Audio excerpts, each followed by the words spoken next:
Right, ఇదే అంశానికి సంబంధించి మనకి మరిన్ని అప్డేట్స్ ఇవ్వడానికి మా ప్రతినిధి చందు సిద్ధంగా ఉన్నారు. చందు, చెప్పండి, ఈ రోజు తెలంగాణ అసెంబ్లీ బడ్జెట్ సమావేశాలు ఉన్న నేపథ్యంలో ప్రతిపక్ష బీఆర్ఎస్ పార్టీ ఏ విధంగా సమాయత్తమవుతోంది? డీటెయిల్స్ ఏంటి? గాయత్రి, మరికాసేపట్లో తెలంగాణ అసెంబ్లీ బడ్జెట్ సమావేశాలు ప్రారంభం కాబోతున్నాయి. 11:30కు గవర్నర్ ప్రసంగం ఉంటుంది. గవర్నర్ ప్రసంగం తర్వాత సభ వాయిదా పడుతుంది. రేపు గవర్నర్ ప్రసంగంపై ధన్యవాదాల తీర్మానం ఉంటుంది. ఆ మరుసటి రోజు బడ్జెట్ను ప్రభుత్వం ప్రవేశపెడుతుంది. ఆ తర్వాత బడ్జెట్పై చర్చ కొనసాగుతుంది. ఈ నేపథ్యంలో బడ్జెట్ సమావేశాలకు మాత్రం బీఆర్ఎస్ గట్టిగా కసరత్తు చేసింది. ఖచ్చితంగా అసెంబ్లీలో వాడివేడిగా చర్చ జరిగే అవకాశం కనిపిస్తుంది. ఇటు బీఆర్ఎస్ ముఖ్యంగా కాంగ్రెస్ మధ్య ఒక వార్ అయితే ఈ బడ్జెట్ సెషన్లో కొనసాగబోతుంది. ఎందుకంటే ముఖ్యంగా సాగునీటి కృష్ణా జలాల అంశమే ప్రధాన ఎజెండాగా కూడా బీఆర్ఎస్ ఎత్తుకోబోతుంది. ఎందుకంటే ఇప్పటికే కేఆర్ఎంబీ సంబంధించి ఆందోళన బాట బీఆర్ఎస్ పట్టింది. కేఆర్ఎంబీ పరిధిలోకి ఉమ్మడి ప్రాజెక్టులు పై సంతకం ప్రభుత్వం చేసిందని కూడా ఇప్పటికే బీఆర్ఎస్ పార్టీ విమర్శలు చేస్తున్న నేపథ్యంలో ఇప్పుడు ఇదే అంశాన్ని ఎజెండాగా తీసుకుని అసెంబ్లీలో ప్రభుత్వాన్ని నిలదీయాలని కూడా బీఆర్ఎస్ పార్టీ భావిస్తుంది. అందుకు తగ్గ కసరత్తు కూడా పూర్తి చేసింది. ఇప్పటికే గత 2 రోజులుగా మాజీ ముఖ్యమంత్రి కేసీఆర్ నేతలతో వరుసగా సమావేశాలు కూడా నిర్వహిస్తున్నారు. అసెంబ్లీ సమావేశాలు అనుసరించాల్సిన వ్యూహాలను కూడా ఇప్పటికే ఎమ్మెల్యేలకంతకు దిశానిర్దేశం చేసిన పరిస్థితి అయితే మనకు కనిపిస్తూ ఉంది. మరోవైపు ఈ నెల 13వ తారీఖు బీఆర్ఎస్ పార్టీ నల్గొండలో చలో నల్గొండ పిలుపునిచ్చింది. అక్కడ భారీ బహిరంగ సభ కూడా ఏర్పాటు చేస్తుంది. ముఖ్యంగా ఏదో దక్షిణ తెలంగాణకు సంబంధించి కేఆర్ఎంబీ ద్వారా దక్షిణ తెలంగాణ ఎడారిగా మారబోతుంది. ముఖ్యంగా సాగునీరు తాగునీటికి చాలా ఇబ్బందికర పరిస్థితి. ఈ ప్రభుత్వం వచ్చిన తర్వాత ఈ నిర్ణయం తీసుకోవడం వల్ల మొత్తం రైతాంగం నష్టపోయేటువంటి పరిస్థితి ఉంది. కాబట్టి ఖచ్చితంగా రైతాంగాన్ని ఆదుకునేలా ప్రభుత్వం దిగొచ్చేలా కూడా కార్యాచరణ కూడా రూపొందించింది. ఇదే అంశాన్ని అసెంబ్లీలో పెద్ద ఎత్తున చర్చ కొనసాగే అవకాశం కనిపిస్తూ ఉంది.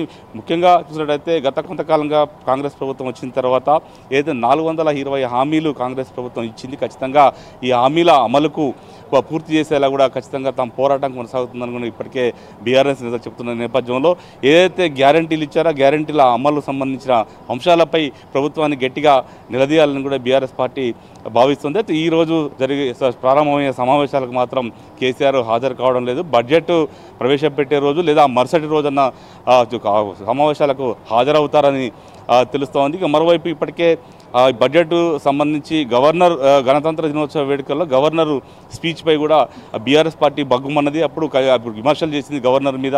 ఎందుకంటే గత ప్రభుత్వంలో హయాంలో అనేక స్కాములు జరిగాయి, అవినీతి జరిగిందంటూ గవర్నర్ ప్రసంగంలో ఉండడానికి కూడా తప్పుపట్టిన నేపథ్యంలో గణతంత్ర దినోత్సవ స్పీచే మళ్ళీ ఈరోజు పునరావృతం అవుతుందని కూడా బీఆర్ఎస్ పార్టీ భావిస్తుంది. ఇవాళ గవర్నర్ ప్రసంగంలో మళ్ళీ గత ప్రభుత్వ ఏదైతే తీసుకున్నటువంటి నిర్ణయాలు ఏదైతే ఉన్నాయో వాటిని తప్పుపట్టేటువంటి అవకాశం కనిపిస్తున్న నేపథ్యంలో ఖచ్చితంగా ఒకవేళ అలాంటి అంశాలు కనుక గవర్నర్ ప్రస్తావిస్తే సభలోనే ఆందోళన చేసే అవకాశం అయితే మనకు కనిపిస్తుంది. సభలో వెల్లోకి వెళ్ళే అవకాశం కనిపిస్తుంది.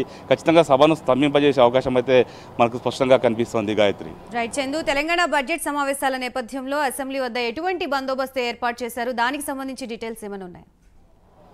ఇప్పటికే తెలంగాణ అసెంబ్లీ బడ్జెట్ సమావేశాలు ఇప్పటికే 3 అంచెల భద్రతను అయితే ఇక్కడ అసెంబ్లీ చుట్టుపక్కల ఏర్పాటు చేశారు. ఎందుకంటే ఒకవైపు బీఆర్ఎస్ పార్టీ సంబంధించినటువంటి యువజన విభాగం కావచ్చు, అదేవిధంగా విద్యార్థి విభాగాల నేతలు కూడా కొంత ఆందోళన చేసే అవకాశం కనిపిస్తూ ఉంది. ఎందుకంటే ఇప్పటికే వాళ్ళు పలు చోట్ల ఆందోళన కూడా చేస్తున్నారు. ఈ నేపథ్యంలో ఈ అసెంబ్లీ పరిసరాల చుట్టూ కూడా 144 సెక్షన్ పెట్టారు. ఎవరిని కూడా అందరినీ ఐడి కార్డులు చూపించిన తర్వాతనే అసెంబ్లీలోకి అనుమతిస్తున్నారు. విజిటర్స్ కూడా పరిమిత సంఖ్యలో మాత్రమే విజిటర్స్ కూడా అనుమతి ఇచ్చిన నేపథ్యంలో ఈరోజు గవర్నర్ ప్రసంగం ఉంటుంది కాబట్టి పెద్దగా ఎవరిని లోపలికి అలౌ చేసే పరిస్థితి అయితే మనకు కనిపించడం, పెద్ద ఎత్తున అయితే బందోబస్తు అయితే కొనసాగుతూ ఉంది. Right, thank you for the update Chandu.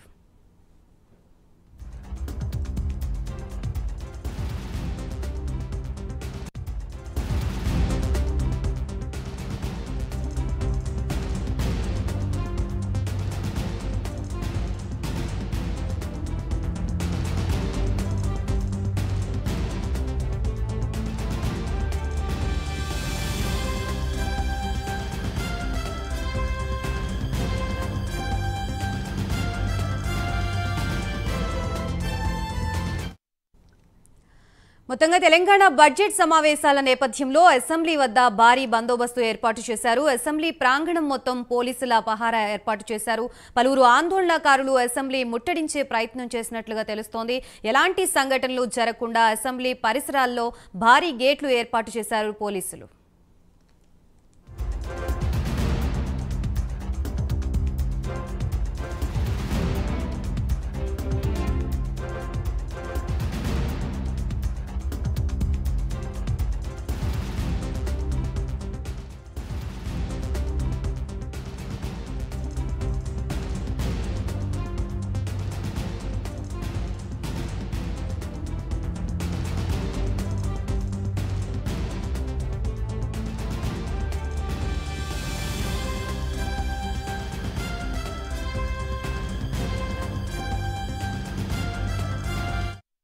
Telangana budget సమావేశాల నేపథ్యంలో అసెంబ్లీ వద్ద భారీ బందోబస్తు ఏర్పాటు చేశారు. అసెంబ్లీ ప్రాంగణం మొత్తం పోలీసుల పహారా ఏర్పాటు చేశారు.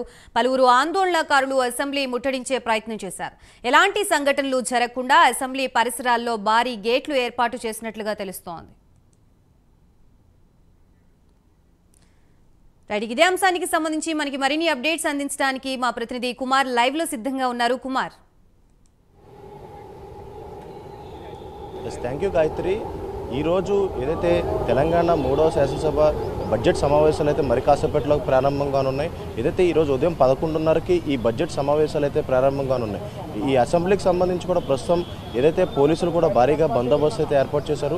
అలాగే ఏదైతే ఈ అసెంబ్లీ చుట్టుపక్కల ప్రాంతాల వరకు కూడా సుమారు 144 సెక్షన్ అయితే అమల్లో ఉంది. ఎందుకంటే ఇప్పటికీ మనం చూసుకున్నట్టయితే కొంతమంది ఆందోళనకారులు ఈ అసెంబ్లీ ముట్టడించే ప్రయత్నం అయితే చేస్తున్నారనే సమాచారం ఉన్న నేపథ్యంలో ప్రస్తుతం పోలీసులు కూడా భారీ బందోబస్తు అయితే ఏర్పాటు చేయడం జరిగింది. అలాగే ఈరోజు అసెంబ్లీ 11:30 సమయంలో ఈ అసెంబ్లీ అయితే స్టార్ట్ అవుతున్న నేపథ్యంలోని ఈరోజు మొట్టమొదటిగా ప్రస్తుతం గవర్నర్ ప్రసంగం అయితే ఉంటుంది. ఈ నేపథ్యంలోనే అసెంబ్లీ లోపలకు కూడా ఎవరిని అనుమతించట్లేదు. ఏదైతే ఐడి కార్డ్స్ అలాగే విజిటర్కి సంబంధించి పరిమితి ఉన్న వాళ్ళకు మాత్రమే ఆ అసెంబ్లీలోకి అయితే అనుమతిస్తున్నారు. అలాగే అసెంబ్లీ చుట్టుపక్కల ప్రాంతాల్లో కూడా పూర్తిగా పోలీసులు అయితే పహారా కాస్తున్నారు. అలాగే ఏదైతే అసెంబ్లీ చుట్టుపక్కల ప్రాంతాల్లో కూడా పూర్తిగా బ్యారిగేట్లు అయితే ఏర్పాటు చేయడం జరిగింది.